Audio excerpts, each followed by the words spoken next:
This is an avocado, and this is a podcast. That makes this an avocado podcast. You are now listening to The Young Good, a podcast for the goods.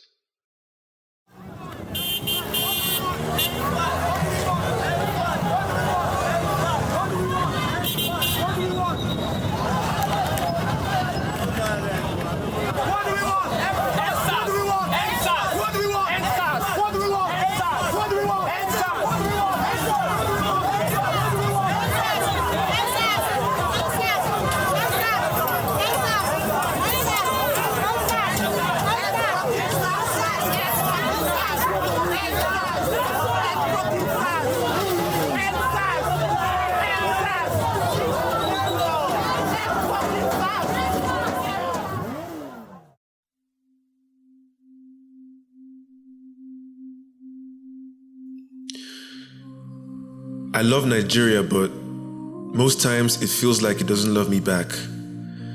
It has all this wealth and potential, and yet its citizens still lack.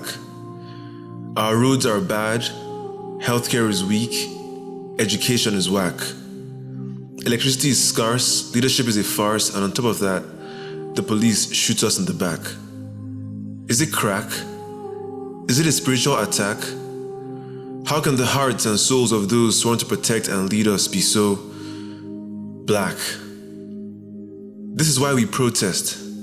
This is why the powers that be get no rest, so that we can get no less than we deserve. To remind those in power whom they serve. To take back the power our parents gave away so cheaply. To take back the country which we love so deeply. Like joke, we came together to make things right, to make things better. We put aside our petty differences. We focus our anger and indignation on a common enemy and a single destination. We became our own inspiration. We became each other's motivation. It's like we returned from a 60-year vacation to liberate our failing nation. Then the soldiers came in the dead of night to extinguish our shining light. Peaceful but powerful we sat, reciting the national anthem in B-flat. Then they opened fire on us, just like that. Brazenly blasting bullets on those they were sworn to protect. A betrayal of the highest order, the ultimate neglect.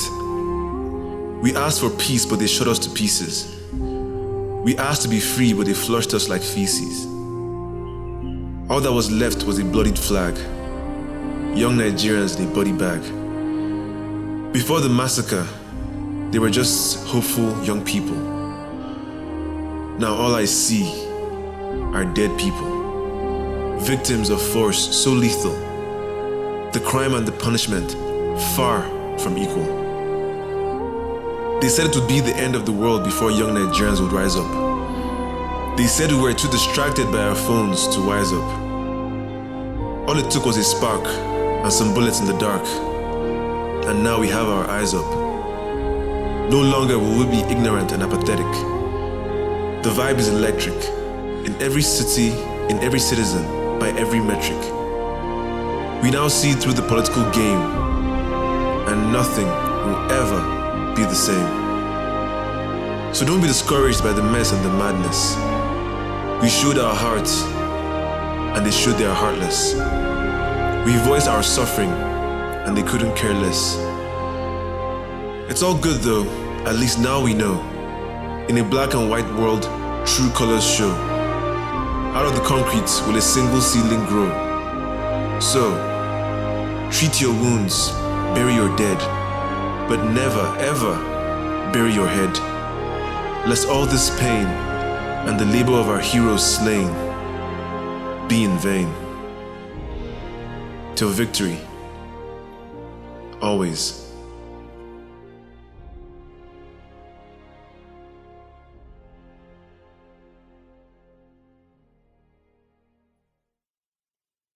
Ladies and gentlemen, my name is Rodney Amalkache. I am the host of The Young Good, and you're welcome. Thank you for tuning in. As you all know, we're still in the month of October. It's still ENDSARS month. And I felt I wanted to speak about, everything that's happened one last time. And the first time I spoke about it on this show was a bonus episode. And it was quite dark and gloomy and, just me,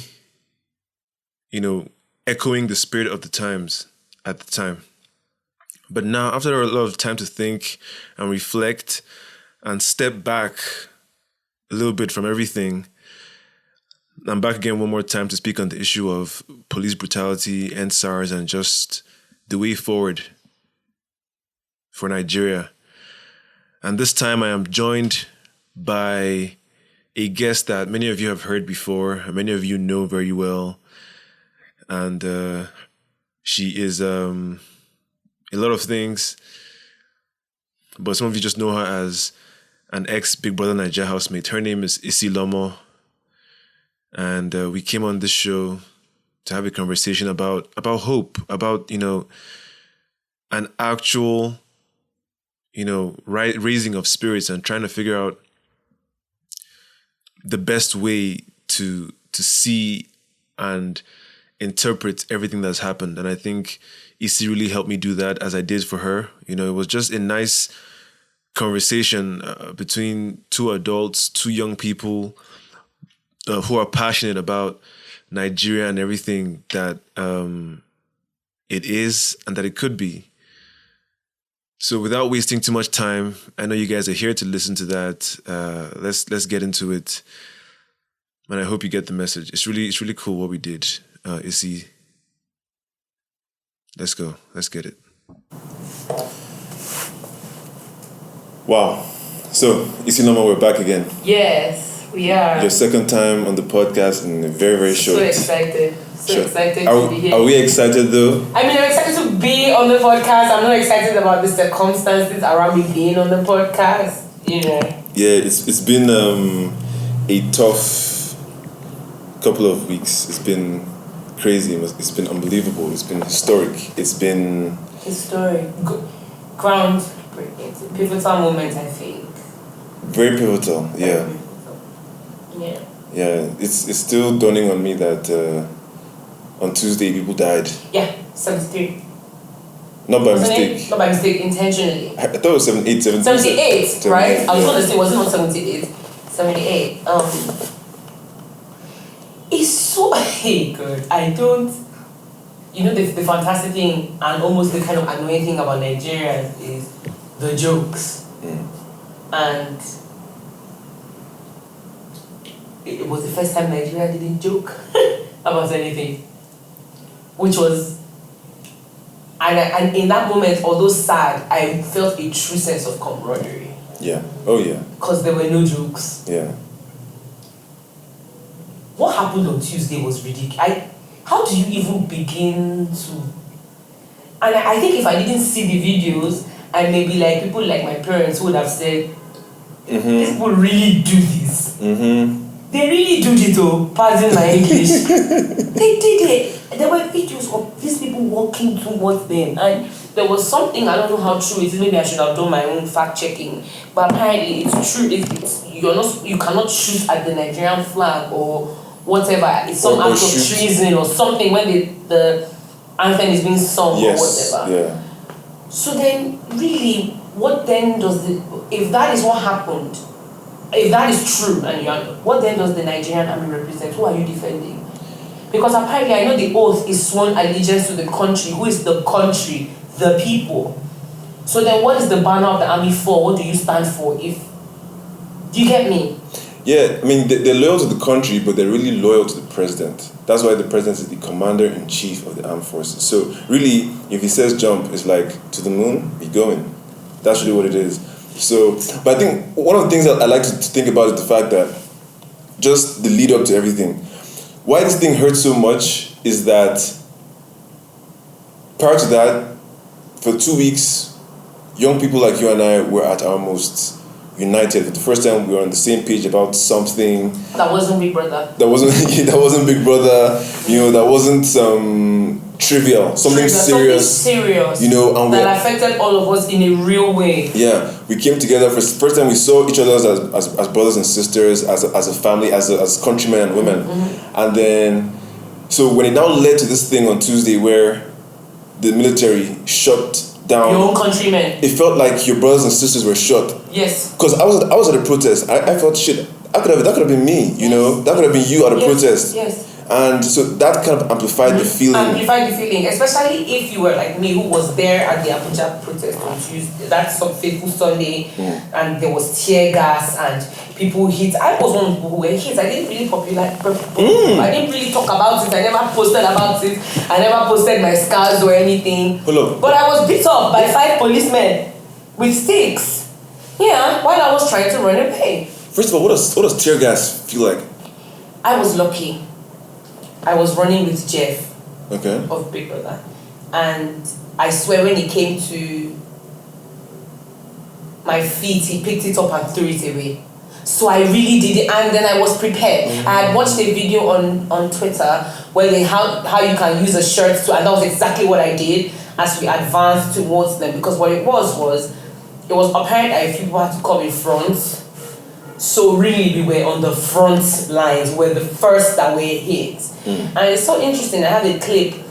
As they advanced towards us, everybody kind of sat down on the floor. Everybody sat down, knelt down on the floor. People weren't even videoing, so as not to aggravate them. And they still came. And did that on Nigerian soils. People who didn't, there was no violence. There was literally no violence till curfew was announced. Yeah.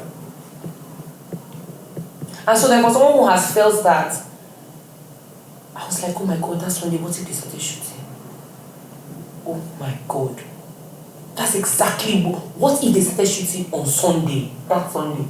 That was exactly what was coming to my head. That DJ Switch girl said that she felt the shell casing fell on her shoulder. People were saying they were feeling the wind, the heat of the bullet past their ears. Yes.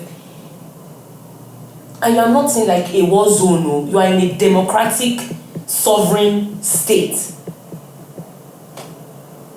Yeah. And that is why it was the next day. It was like someone came and did like a huge ice bath on Nigerian Twitter. Everybody was just confused. And then what did Nigerians do? Joke. Because we were really, which is why when people were saying nobody should joke, crack your jokes. Because what? Because the next thing is madness. It's madness. It's madness. It was like all the effort we put in, zilch. No, actually, I don't see it that way. I mean, I was looking at it that maybe now I don't. But for me, that day that happened, I'm like, and then the things he said, the rhetoric in the address was very, very hostile. Yeah. The rhetoric in the address was very hostile. How can you say that because we answered you on time, people think we're weak? How can you say that? Which further goes to show that you only answered us to just put some window dressing, not really to answer us. Because apparently SARS is back on the street, I hear, in different places. So what was it for? And I'm really one of those people that are feeling like, what was it for? What was it all for? But then you cannot ignore the obvious pros that came out of this. You know, it's one of those things where you start, it's called, you know, when they say confrontation is good. Mm-hmm. When you confront something, you find out exactly what it is made of. And then now you know. I think that was what it was for us. Yeah. As young people, we never really knew what it was we're up against. Yes. Now we do. Now we do. And I think that is the biggest takeaway. Yeah, we have the gift of honesty, of clarity now. Of clarity. Absolutely. Because in addition, I was going to say, in addition to clarity, I think on some level when you put out all the garbage, we understood that Nigeria can work for us. Because in the span of 2 weeks, the kind of I don't want to call it infrastructure because it's not that broad, but the kind of processes and organizations and things that were put in place. And I'm not even trying to hijack this thing, but by women. But then leaders have emerged. I love that shit though. Yes, but I'm not gonna. I want to take it up. The leaders have emerged in their own rights, and in terms of what is next, we need to be creating environments where people like the FK Abudus and the Kiki Mordis and the Fowls and whatever, who may not be as pronounced or as visible in media, where these people can actually come up and begin to do things in terms of office. I've been seeing Youth Development Party. I don't know if that's true. I don't know if that's a real thing. But if it's a real thing, I will happily volunteer for somebody's campaign. First of all, if they call it Youth Development Party, that's, you're not even trying. Like, we cannot be using the same wording, verbiage. We need to. That we've been using. We need to yeah. switch it up. But so it's good because things, it shows in 2 weeks we put a process for getting people out of jail and feeding and healthcare and mental health care, and all those things emerged in a system that ran, and people came out and said, okay, I benefited from this. Meanwhile, all these many grants that they've afforded to us, all the Empower, I don't know anybody that's ever money. All trainer money, I don't know anybody that's ever benefited from any of this. Nobody. But then you know what else we know now? Mm-hmm. We know what trainer money and all these things signify based on the news of how the palliatives were shared. Bam. That's it. That's what we saw is how trainer money. You should know that is exactly what's going on. The money, nobody is touching that money. Nobody is touching it. The thing with the palliatives, I think for me, when I heard about the unfortunate events of Tuesday, I cried more out of annoyance and disbelief. But I think for palliatives, it really touched me on it hurt my feelings, because during this lockdown, I fed quite a few people. Every day, I think for almost the whole time, I think I fed about 60 to 100 people every day. And you see, these people that are not on Instagram, not on Twitter, have no social media, I may not even understand fully what this COVID-19 thing is about, or its realness, or its severity. A lockdown was imposed on them. They were not adequately sensitized. Markets were closed.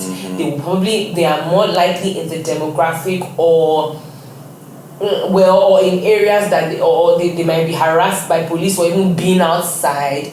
So some families were just in their house praying that hunger will not kill them when I would knock with food. And so then to know that this thing was there, what was the plan for it?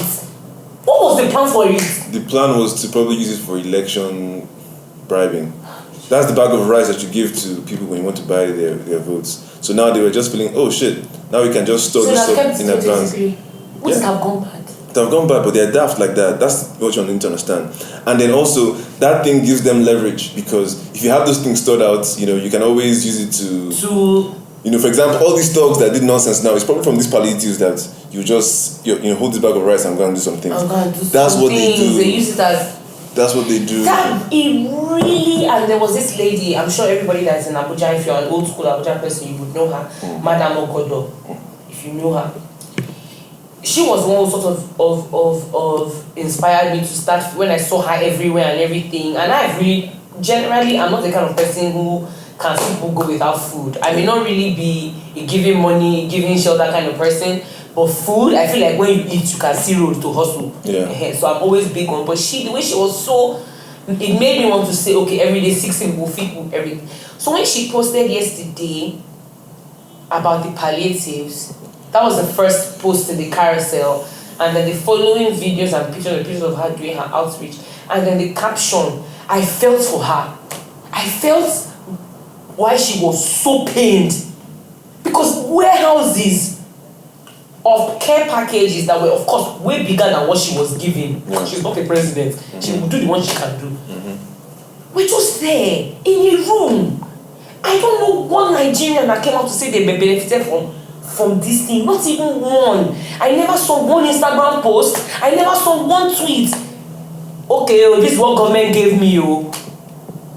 The best I saw was somebody that they brought that rice to, and the rice had gone bad. That was what I saw. It's so unfair. So it makes you think, what is the core of the issue with Nigeria? What is the middle? What is it? I was on Osasu's show one day. In fact, recently. In fact, the week before the protest started. The weekend. I was there on a Saturday. Sunday, the protest started. Okay. And she asked me this question: what does Nigeria need to do to, be better? And what I answered is the answer to this question you just asked now. Basically, we don't have people who care. That's the basic foundation of anything. We don't have people who care about the suffering of others. We don't have people who care about, progress and making the collective move together. All we have are people that care about themselves and holding on to power and being able to say that they can, just control things. Mm-hmm. And that's once, and like I said, the last person who cared for Nigeria, for us, for you and I, even without us being alive, was Abiola. I read about his story. Not even Obasanjo, you think? Obasanjo was just like them. It's just that Obasanjo now, the guy has the benefit of stepping out of power, and maybe he has seen like, damn, I fucked up. I have a sense of that I feel like even when Obasanjo was president, there was a movement forward. I would say when Obasanjo was president, at least we can credit him with bringing us into the technological and digital age. You can say that he set up most of these, I don't want to say infrastructure, but most of these, would I say ministries?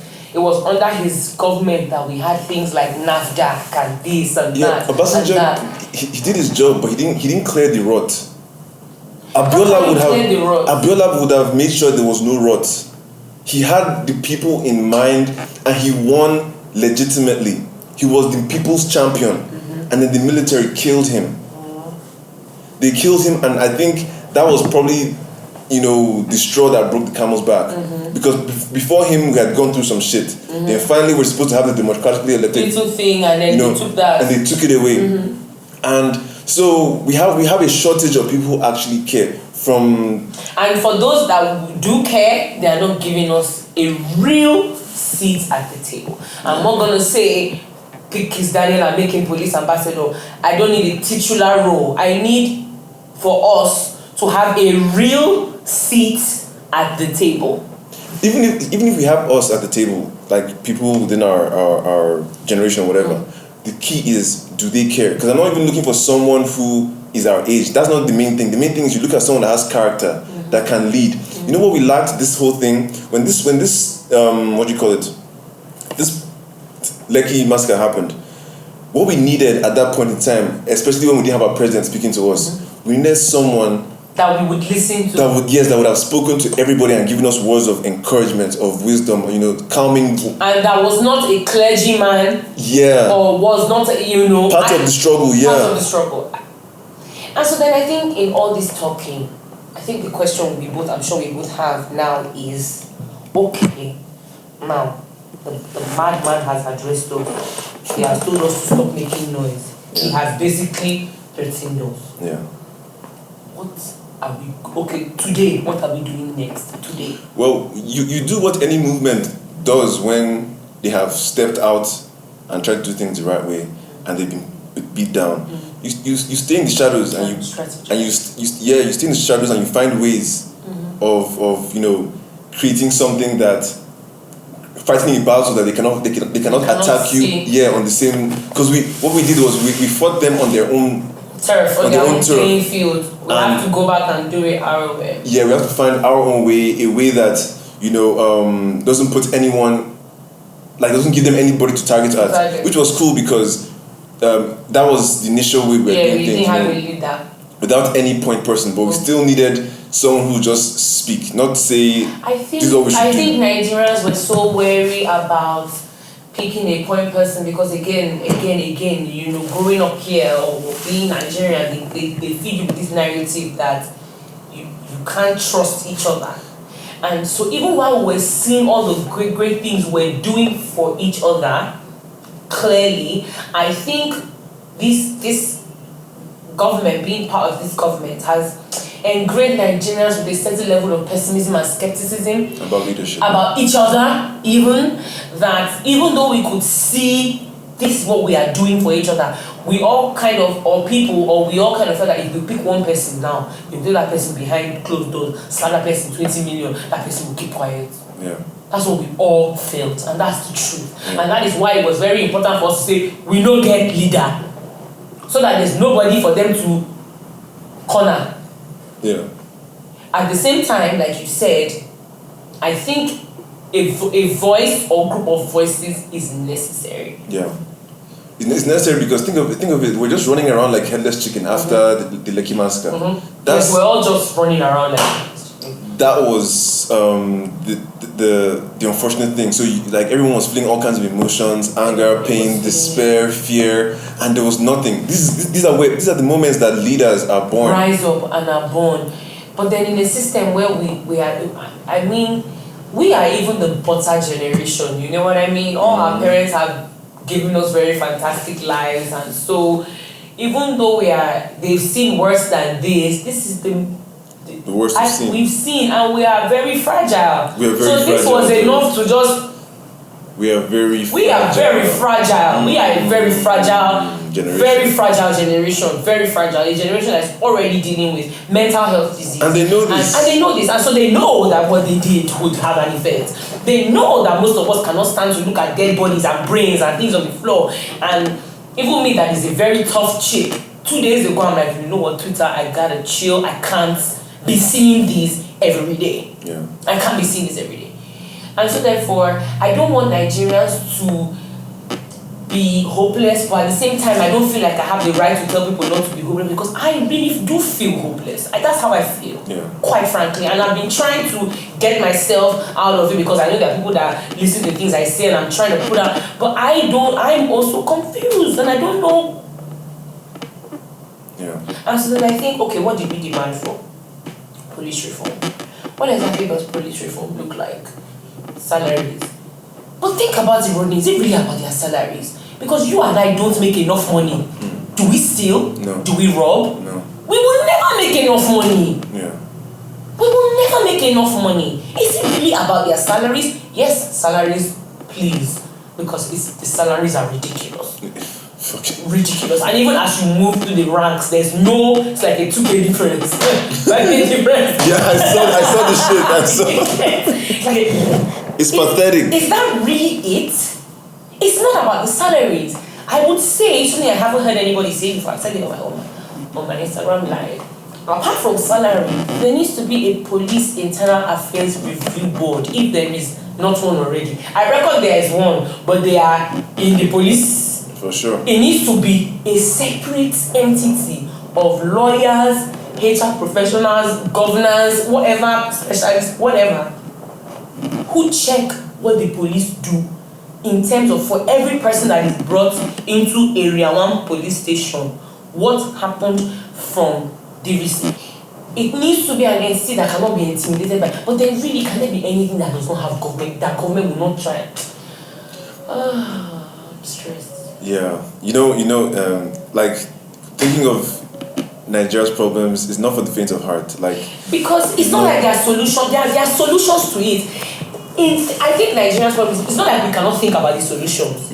It's the countermeasures to prevent these solutions from being. It's the countermeasures, because it's a great idea. A police review board, fantastic idea. Yeah. Okay, now how do we keep them honest? That is where the work comes in. That is, how do we keep them honest? That is where it comes in. And so when you think about it, you're like, it's such a huge thing. It's such a huge thing, and that's why I asked. At the core, what is the issue? At the middle, is it greed? Is it that our leaders are really not educated? Is it that you're saying it? That's it. Are they really, really not educated? Combine all of that with the fact that they don't care, and you get a cocktail that is messed up. But let me tell you why I'm hopeful and why I'm not too well. Obviously, I'm concerned, but I have some glimmer of hope somewhere that I'm holding on to, and it's because I've looked at history and I've seen less equipped countries going through 10 times what we're going through, overcome and get through it. We've seen how South Africa overcame apartheid. I've lived in South Africa. I know the scars they live with. Apartheid was crazy. Yep. Even though they had a leader and it took him 27 years to figure out how to fix it. So this is not a thing that we have to expect it will be done tomorrow. We look at Germany Nazism, and they killed 12 million Jews. We lost 78 people, and we're losing our minds, and rightly so. But you're in comparison. Yeah. Comparing that there are things that have happened that we have overcome as a human race that are worse than this.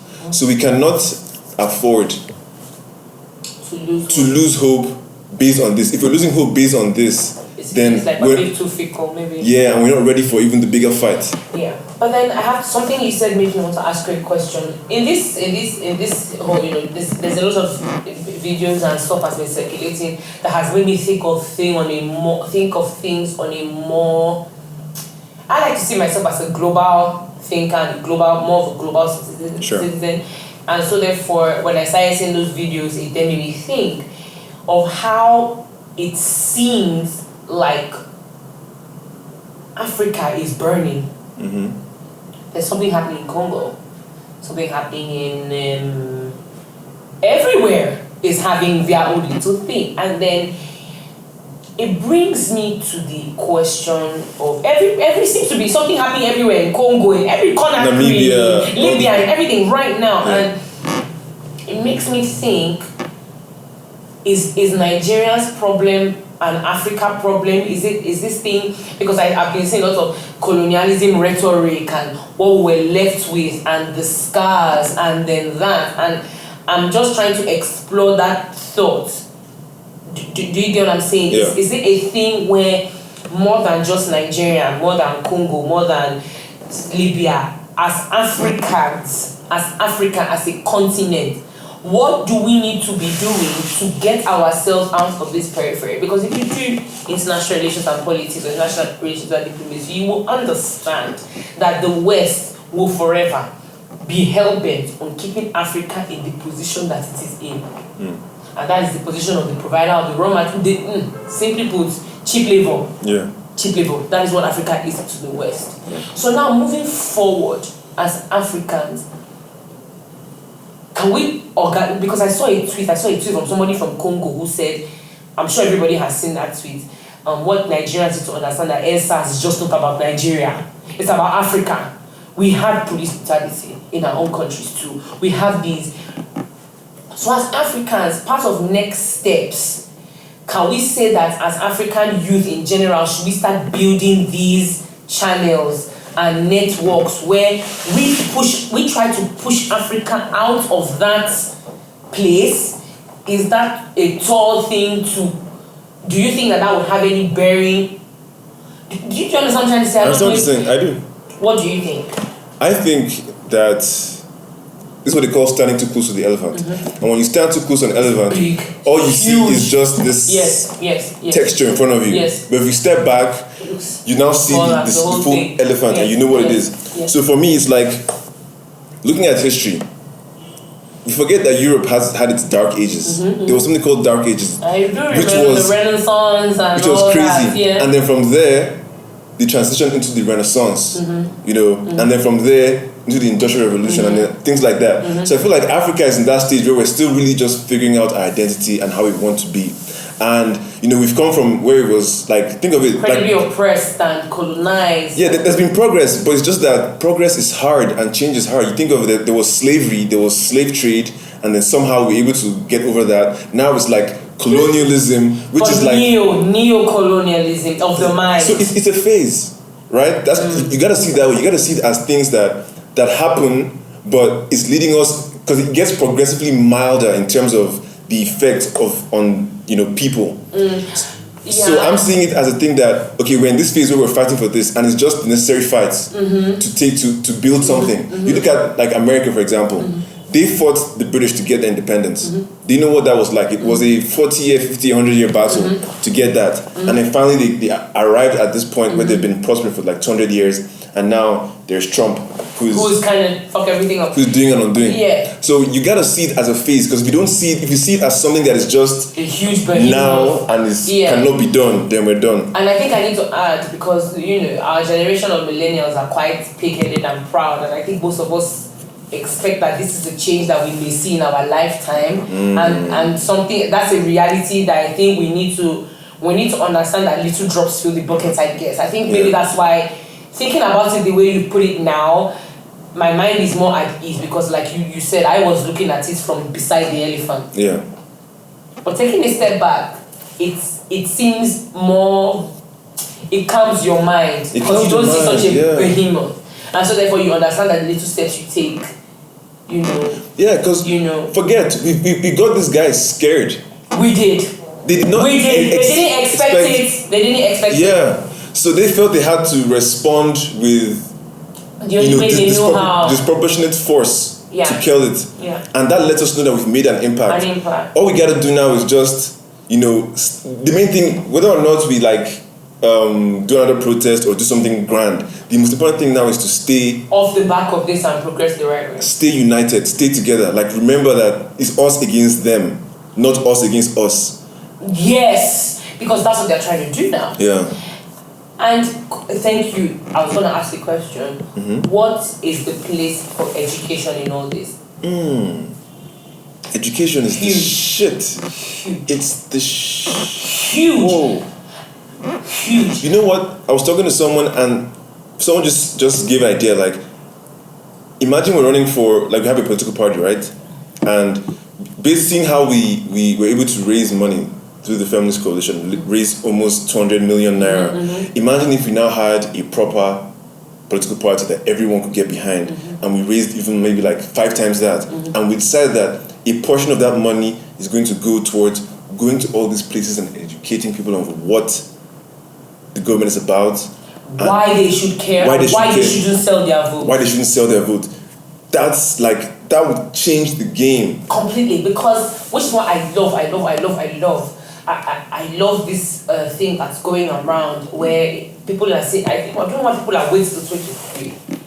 Now, let's get back to basics. Yeah. If you are from Onitsha, in that village, go back once a year.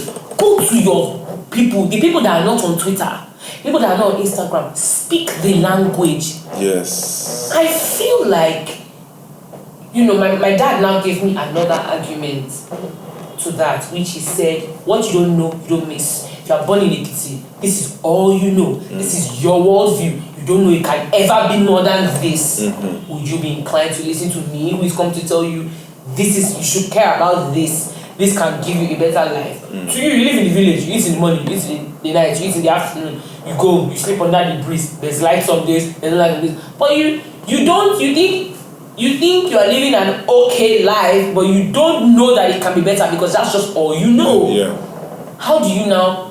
We have to find a way to reach those people. And that's why we're fucking smart. See, we've done everything.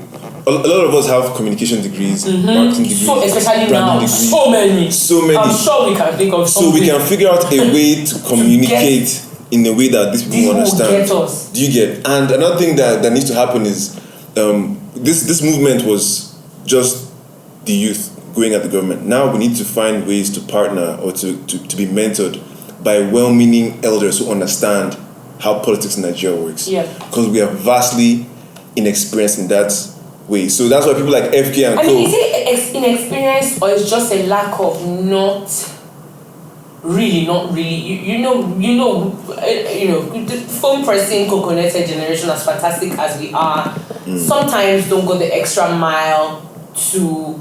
So are we for ourselves trying to understand policy? And for me, because of the nature of my job, I need to know the constitution, I need to know policy, I need to know labor law, I need to know these things, things.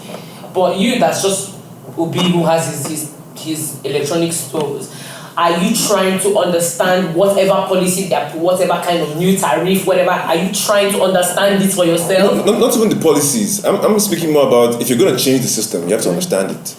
Yeah. Mm-hmm. So we have to partner with people who understand the system but are against it. Not those who maybe benefit from the system. We have to find elders, people who maybe in their own little corner they've retired somewhere and they are annoyed just like us and will be willing to exactly, and they're willing to educate and to help those who will now be the leaders of this whole thing and say, okay, this is how you can do it, this is how you so that they can avoid those pitfalls that get leaders in trouble and get people in trouble. I think a huge thing too is a character thing. I think falling off the back of this, I think we all need to do better with our character and the way we really it's a character thing, because I can't see any other reason but a character flaw for somebody deciding to hoard palliatives. It's a character issue. Yeah. I think we all need to find a way between ourselves. I don't want to find it because it's easy. If I'm your friend and you see me behaving in a way that is not the best, you should call me out about it. So even within our circles, we need to start listening to what our friends really say. But in this, and start listening to what they feel, because these are people that are going to come up and be leading this new Nigeria that we want to build. And as a generation who will soon start having kids, how are you teaching? What are they teaching them in schools? Because when I was in secondary school, they never taught me about group peg. Yeah. And these are things you need to know. They never taught me about all these things. Yeah.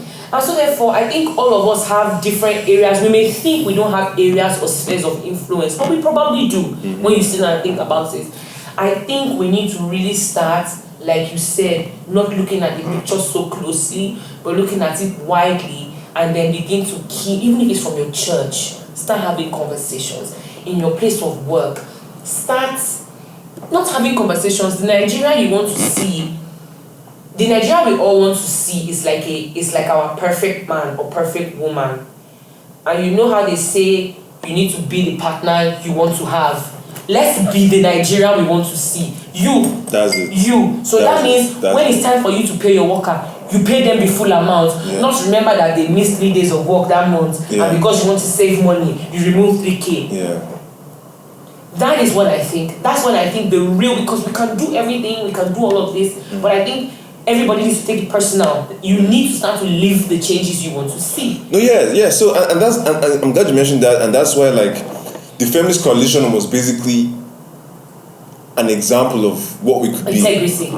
An example of what we could be. People working together, being accountable, and doing, caring for one another. And more importantly, with zero strings attached. Zero strings attached. No, we don't know who's behind them. We don't know their faces. We don't know them. I was so impressed. Again, I had to catch my skepticism because my being Nigerian has trained you that way. Every day, I've never seen such a thing. Every day they were giving us updates. I'm like, what? Nigeria? Yeah. Us? Yeah. Wow. That's how you build credibility. That's how you build credibility. That is what it is. It wasn't a thing of we got.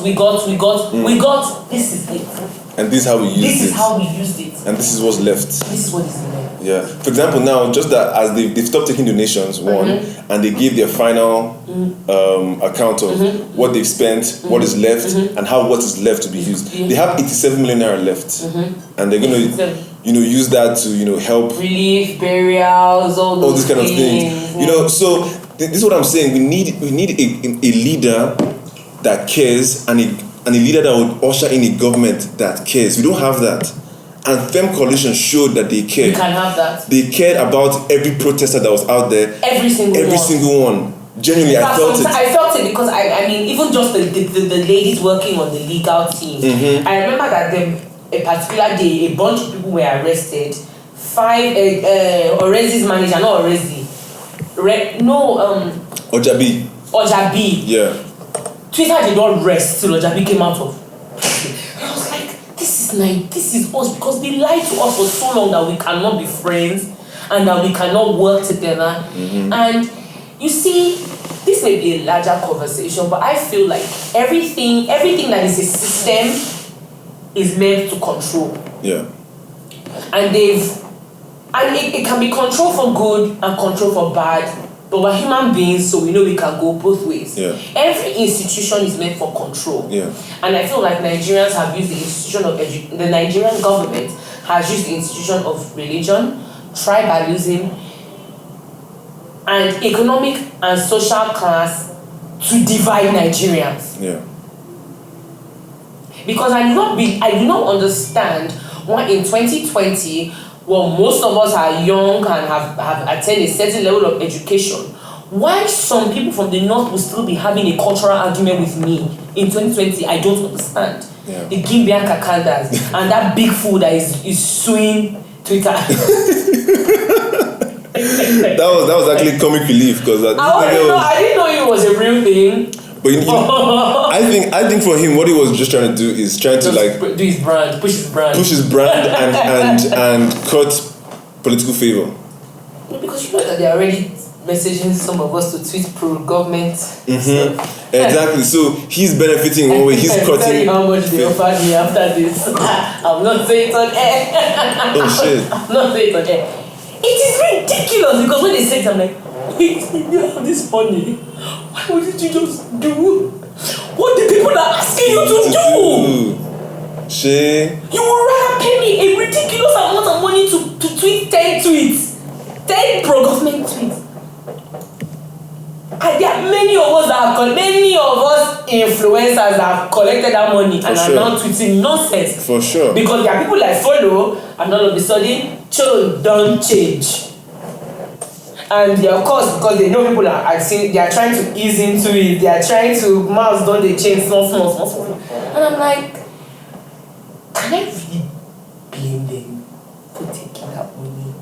Coming off a pandemic, most of them don't have, and so now poverty has been weaponized. Yeah. Education has been weaponized. Yeah. I don't know how anybody in the north can keep voting for Buhari when that is where he is from.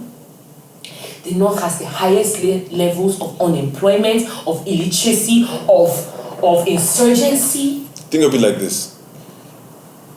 You, in the north, when you vote for a northern president, it's like a status symbol in itself. That's the idea. A status symbol to what end? It's like, it's what you just explained to me. It's like all these Abuja boys who will go and buy 2020 Brabos but cannot put fuel inside and are living inside the car. That is exactly what you are explaining to me. Yeah. To what end now? When are we going to see that this does not pay, that narrative does not pay anybody? But see, that's the thing. When you're poor and you're uneducated, you grasp at anything. That's why they'll pay you 1.5 to go and cause trouble and you go and die at anything. So if the guy, for example, if the leaders in their community have told you vote Buhari, and when you vote Buhari, it means that you'll be in good stead with them. And by being in good stead with them, you look good to your friends for being in good stead with them. And everybody just wants to look good. You know, in the northern culture, they just want to look good to each other. So it just trickles down like that. It just falls down like that. And you see, those are the kinds of mentalities we need to find a way to break in a safe way. It's tough. Because I was just thinking now, okay, maybe come 2023. I want to travel to my dad's village, Lekki. I want to travel to Benin to sensitize people. One local government chairman will come and hear that I'm trying to do the right thing. They will go and tell one person will send assassins to my house. These are the things we think of. Yeah. So you may want to do the right things. Because I'm not going to lie, and I'm going to say this on air. I've been very vocal about this ENDSARS thing. I started saying things like, hide your number, hide your location, hide your this, hide your that. They will start picking people. It scared me. And I swear, I stopped reduce the way I was tweeting. They got to me. Yeah. Even me too, they got to me. They got to me as well. They got to me when I heard, they may be knowing your house. It got to me. Because you know, the matter is, if police pick me up today, I don't know anybody. I will probably be in the cell. Yeah. We are a regular family. We don't know anybody. Yeah. And so when I thought of that, I'm like, babe, better chill. I had uncles, my uncle Julius, a pastor coming from the UK. I know that you are passionate, but you remember the government you're fucking with? You know what I'm saying? I said this on and so then that made me I said this on the podcast before the episode I released before the shooting. I said that you don't want the Nigerian government as your enemy because because they will do and they will go to the ends of the earth, Rodney. They're the same as the Russian mafia, the Chinese tribes, Italian mob. They all run the same game. They are ruthless. So even me, it actually scared me. I'm not gonna lie, guys. I didn't make calls with my phone, direct calls with my phone for 3 days. I didn't. Everybody now, boyfriend was angry with me that saying call me on WhatsApp. I thought I'm doing anyhow. I said no, dear, please just call me on WhatsApp and save my life. I was scared. So they actually got to me. How many people like us did they get to? Yeah. And so then how do you come out of that fear? Because Rodney, I am still afraid. I want to live long enough to next year to Jabba. Do you get? Do you get? And that brings me back to this conversation of Yapa. I believe that conversation appeals to you in different ways at different ages. I am going to be 30. I will still start burning. I cannot burn children in this country. Yeah. I am sorry. It will be better one day, I agree. But right now, what are my children's inheritance in this country? I would rather go and train them. Let them be abroad and be doing protests. And say, you know what? I'm going to come to Nigeria. I can change this. With all their education, they can come back here. Let them be protesting abroad, please. When they will not shoot them. Yeah. People are still protesting in London, in Italy, in Geneva, till now, this afternoon, because they know their government will not shoot them. Yeah. And please, international people in diasporas that are listening to this podcast, continue to chase these politicians abroad. Yeah. Continue to make them uncomfortable. Let them know that they cannot hide anywhere. Let them come back here. Because you know something Fowl said that really resonated with me? In Nigeria, we are one healthcare problem away. One health issue away from dying. Like, you can be whoever. If you are hit in a car accident, no ambulance, no lights in the hospital, you pay for your oxygen, you pay for needle, you pay for syringe, you pay for blood, you pay for tourniquet, you pay for this, you pay for that, and you are one thing away, and you see, Nigeria will better. Breathe, my sister, breathe. Just breathe. Yeah. I feel like even though I need the encouragement, it's part of me and my platform, I have to also encourage Nigerians. Just whatever you feel you can do, like Rodney said, let's start from our places of influence. I think if we don't look at it as such a huge problem and look at it as we can change our communities and really just live by example. It's the thing Christians say. Yeah. Live by example. So if you are a boss, be a fair boss. If you are a co-worker, don't try to shortchange or manipulate or mess up your own. If you're doing business with your friend, be honest. Seek collaborations. Most of us are really united, but most of us in this generation are united by our experiences and we can all relate with each other. I think after this podcast, the way I'm not so hopeless anymore, because you put some things in perspective for me, and I think I'm such a super critical and thinker. So I was looking at it from I was looking at the wide picture as opposed to the brush strokes, the steady brush strokes. Exactly, yeah. And I think we're so many that everybody just took their own brush stroke every day. Brush stroke every day. It would be better. That's because you think of your own life as a person, right? You think of how you've grown, how you've changed, the little things you've been able to do in your life, to make your own personal life better. And just think of how that has affected your family, how your family is better because you're better.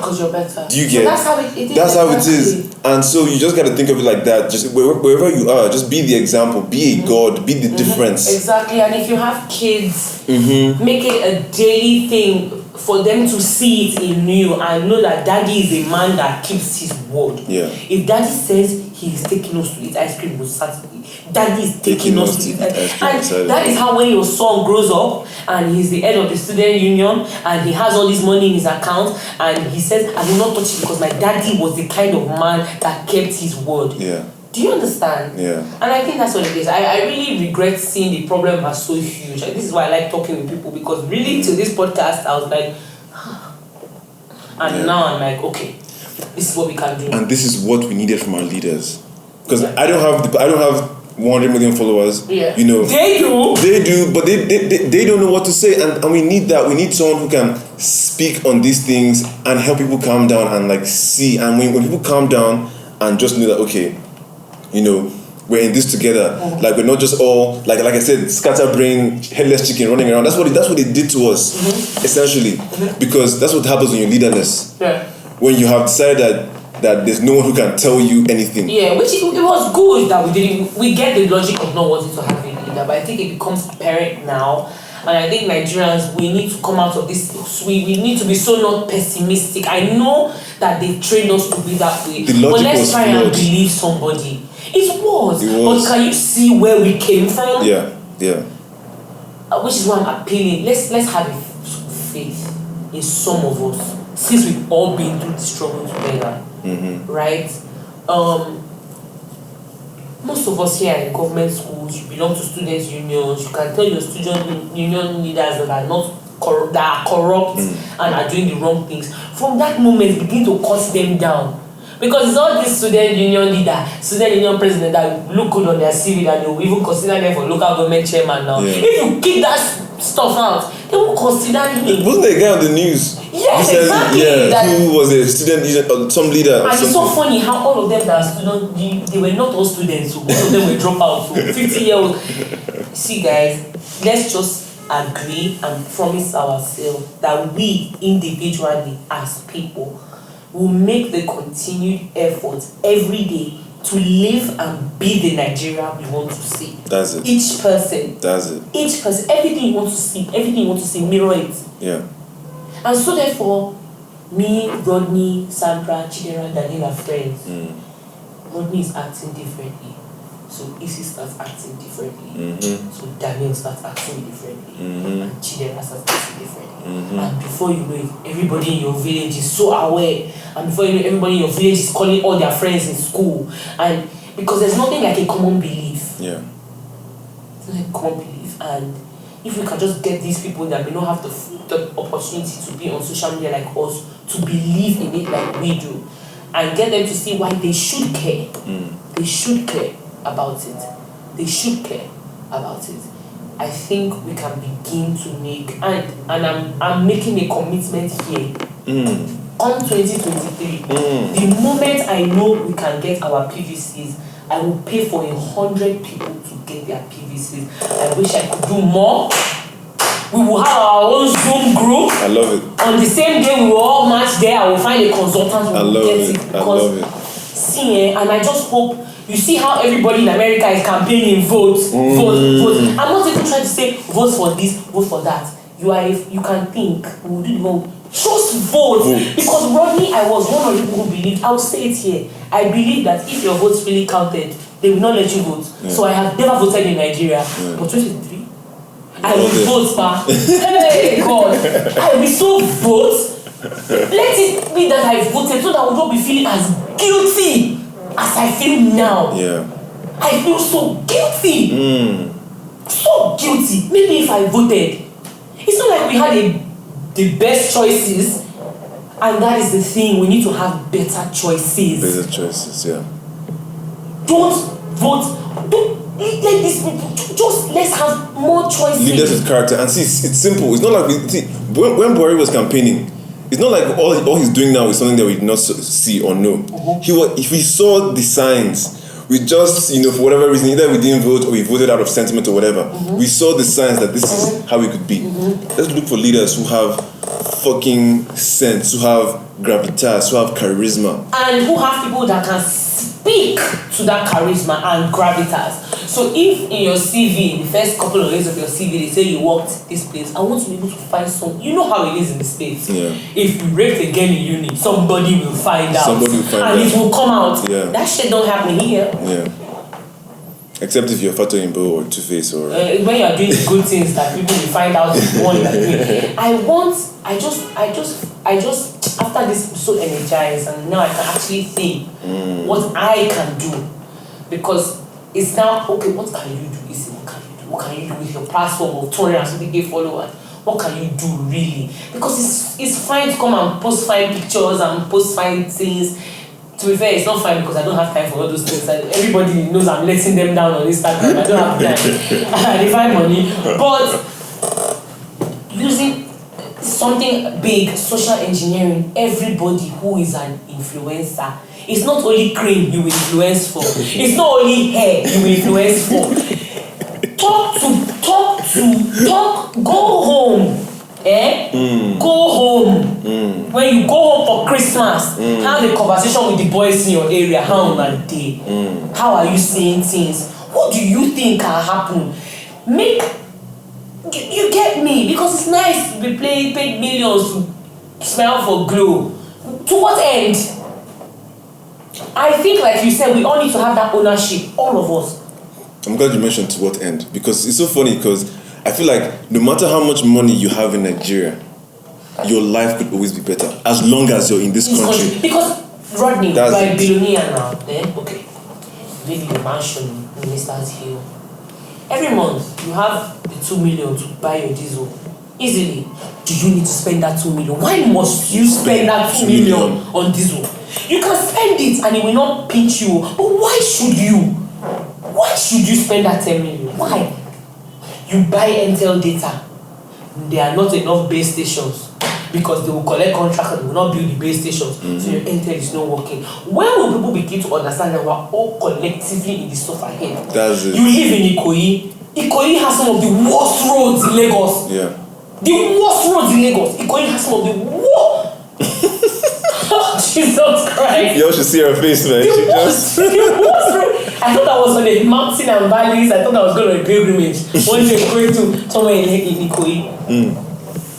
All of us need to all realize that we are all collectively in the crowd. Your money doesn't save you. Your money doesn't save you. And there was this argument I saw today how, to be fair, the richer class will actually never be challenged, because you know how the Marxist theory that the poor will begin to eat the rich and whatever. But that's not true. The poor will begin to affect the middle class. We are the ones that have the issue. Oke was killed. How did Oke die? Oke lived in the barracks. It just seemed like he had a semblance of easier living. He was killed by hoodlums. Hoodlums are killed and vandalizing because they are upset. Kunle, that lives in Ibutemeta, that is sleeping under the bridge, is upset. Like me too, Isi Lomo. It's just that our realities are different. Yeah. Why Kunle will go and kill for 1.5 and he will be justified? You, they've broken your business. You are angry. You too, you will be justified in doing whatever you want to do. But the ideologies are different. How do we get Kunle and Isi Lomo to be angry at the same master? Yeah. That is what it is. Yeah. Because believe you me, when the people who are very, very, very, very, very, very exploited begin to rise up, they will not go for the elites. Yeah. It will be the middle class. Yeah. Because you are easily accessible. An easy target. Easy. These people are your gatemen and your cooks and your drivers and your stuff. So you need to begin to think how you can start to relate with these people and find a common ground with these people. And I think you and I can never, who are we, have all the conversations. But I hope these podcasts will begin to make people think of certain topics. Oh yeah. And the more we talk, obviously, and the more we talk about it, I think the more we, get where we're supposed to be. I think the last thing I'll say is, when next we're reciting the anthem, the national anthem, and we get to that part when we say, maybe the labors of our heroes past not be in vain. We're not referring to those who 60 years ago. We're referring to Tuesday. And those people, who else has been killed or anywhere else in Nigeria, those are the heroes. Those are the heroes. DJ Switch is the hero. Yeah. Because if she didn't go live, we wouldn't believe these things. If she didn't go live, a woman I stand, if she didn't go live, we too would have been met with some level of this really, because it's so unfathomable that you would think that will happen. Yeah. You know? Fuck. Bro! Child. You know, this year has been, full of hyper condensed traumatic events from January to fucking now. And even in your personal life, I feel like for everyone, 31st night for church, 31st night. All churches begin to start doing your overflowing, because I think God has shown Nigerians that He's really God this 2020. Because if you made it past this year with everything intact, and that is why I love Nigerians, because of COVID-19 alone, the fallout of the mental health fallout. I am a person who is very, very intuitive, so for people that are my friends, and not even my friends, people that you follow me on Twitter and we know each other, and many of them, Twitter, everybody comes in the name of bands, but people are really expressing their minds. Yeah. People are hurt, people are going through a lot, and I would see friends of mine tweet things, and immediately I'll just call them, are you okay? And literally, it's like all they wanted was somebody to ask them, are you okay?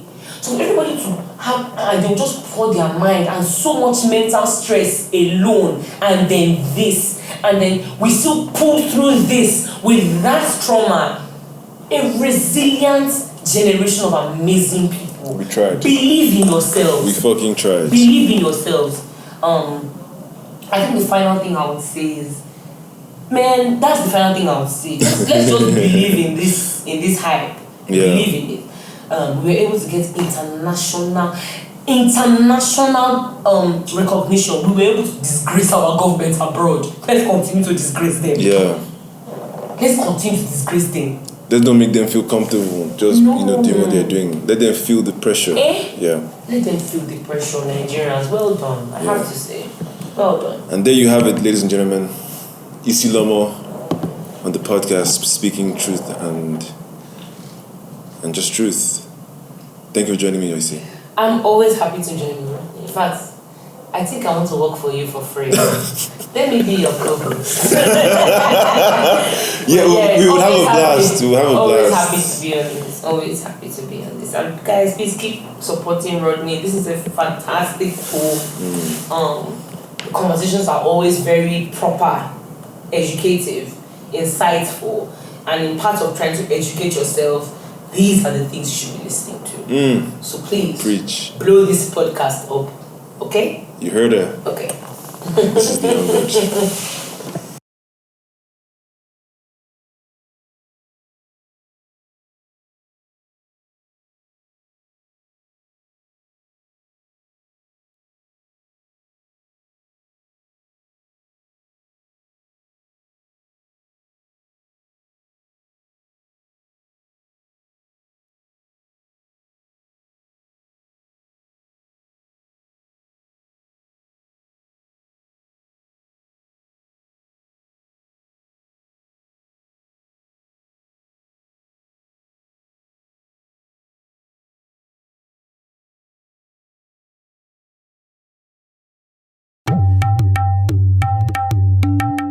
If you made it to the end of this episode, you're a real one.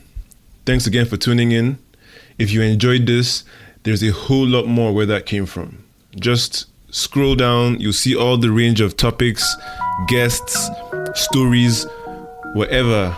I've put in some work for you guys, so there's something for everyone. I release episodes every Saturday at midnight, and depending on my mood, I might release 2 or 3. You know, I can be generous like that. So don't forget to subscribe and leave a review if you feel so inspired. Tell a friend to tell a friend, and follow the podcast on Instagram at The Young God Pod and Twitter at I Am The Young God for exclusive content. And just, we're in this, man. Thanks again. Rodney Makache out.